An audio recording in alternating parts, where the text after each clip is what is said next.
Japanese manufacturer Subaru is currently offering a 5-year, unlimited kilometre warranty on certain models for the month of September.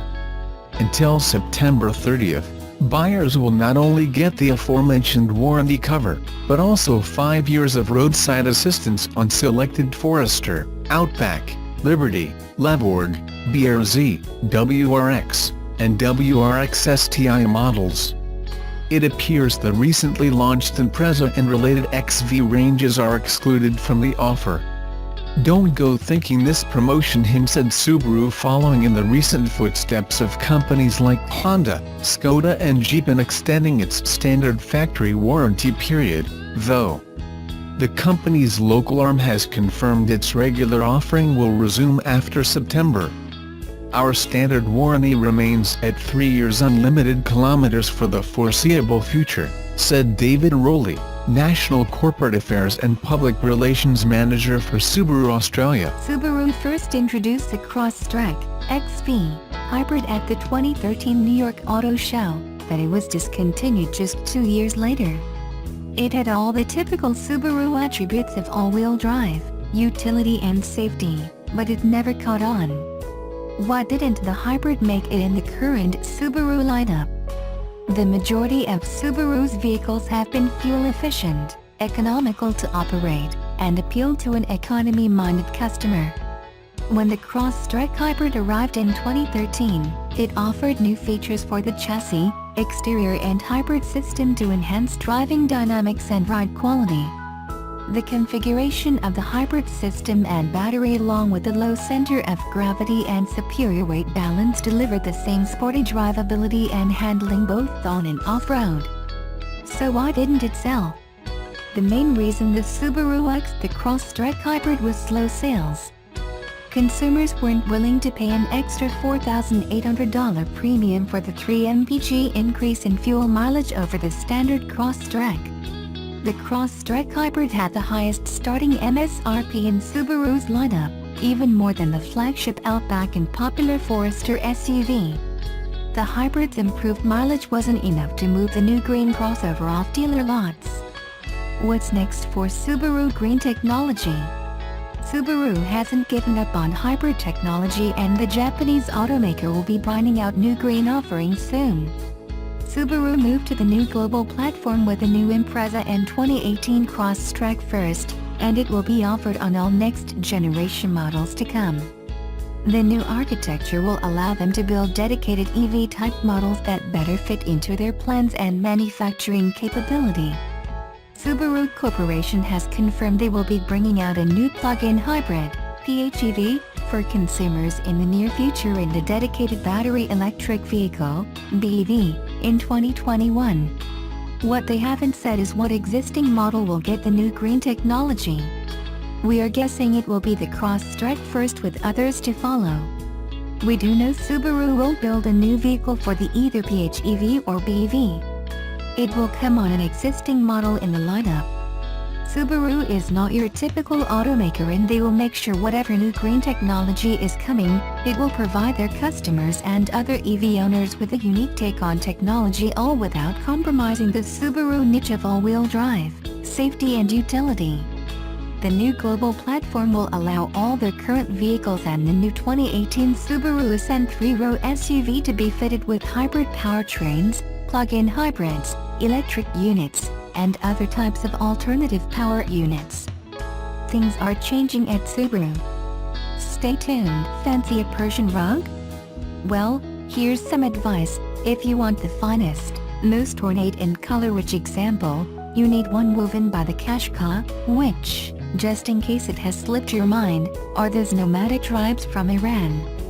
And, until a year or so ago, we considered the Nissan Qashqai the finest small SUV you could buy. Indeed, it won our coveted Car of the Year award back in 2014, until the Seat Tikai came along and poked it off its perch.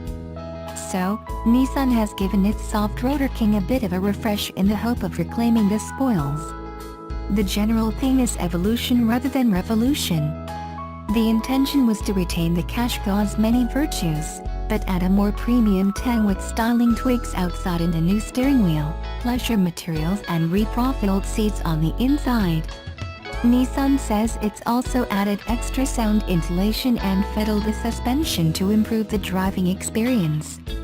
And with the big push towards autonomous driving, the Qashqai will get, from spring 2018, adaptive cruise control that will steer as well as brake and accelerate for you, while an automatic emergency braking system will keep an eye out for pedestrians as well as cars. At the top of the range, there's also a new trim.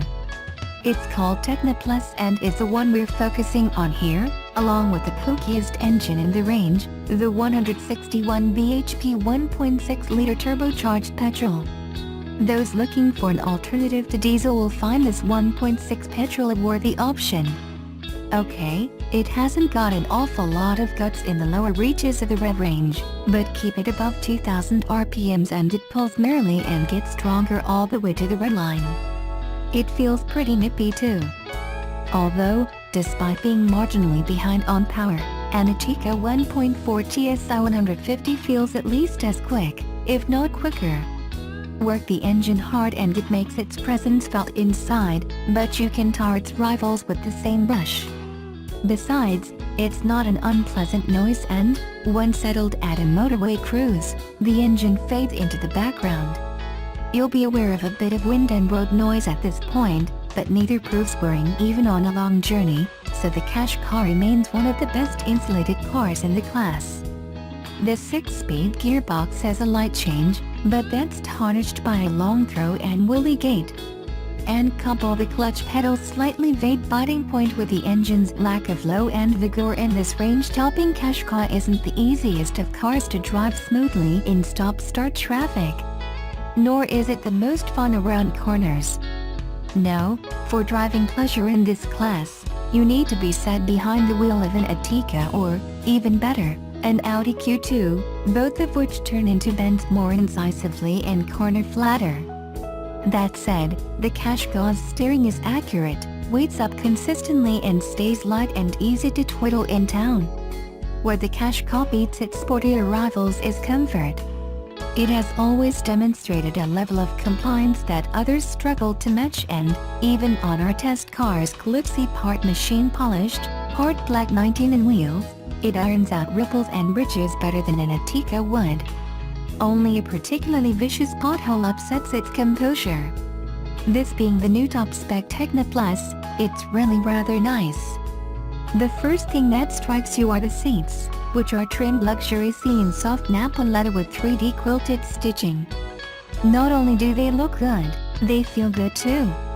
The cushions offer great all-round support and, being fully electrically adjustable, including 4-way lumbar adjustment, you can tweak them endlessly to find the perfect position. When you're done, the standard memory settings mean you can recall it any time at the touch of a button. Despite some improvements, the 7.0 in infotainment system is largely unchanged, but the new Bose sound system that's standard on this trim sounds punchy enough to please all but the most discerning audiophile. The 1.6 petrol is available only with the top two trims and, while it is well equipped, Techno Plus costs a hefty £29,250. To put that into context, a Seat Ateca 1.4 TSI 115 top gel trim costs £4,000 less and an Audi Q2 1.4 TFSI 115 S-Line trim is £2,000 less. To rub salt into the wounds, the Volkswagen Audi 1.4 is a more efficient engine, so if you want petrol power in the Qashqai, we'd suggest the 1.2 Dicty coupled with a more sensibly priced N-Connecta trim.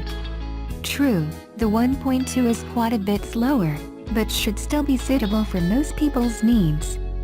In short, then, the Ateca remains the best package in the small SUV segment. But choose the right version and the Qashqai is still a fine alternative, especially if you value ride comfort over fun handling. Kevin Smith, 49, hopes to take his wife on a drive to the major Spanish city in their newly converted Nissan ENV200 electric van. Smith transformed the people mover into a 4-berth camper van, complete with an extendable solar paneled roof.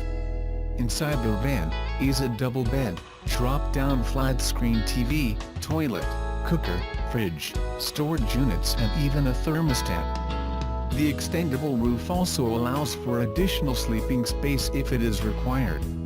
Powered entirely by solar and electric charge, the motor costs an impressive 0.02p per mile to run. At such a cheap rate, the couple predicts their round trip to Barcelona will cost them less than £50, some £250 cheaper than the cost of the same journey in a petrol car. Smith also owns an electric Nissan Leaf for everyday driving. With 2 electric cars and a house to power, you'd be forgiven for thinking Smith's power bill would be through the roof. But surprisingly, he pays just £650 annually for both gas and electric, including charging both his vehicles. Smith has managed to supplement his power costs by adding large solar panels to the roof of his home as part of a 2.6 kW solar power system. Motorhomes and camper vans are growing in popularity as UK housing prices continue to rise.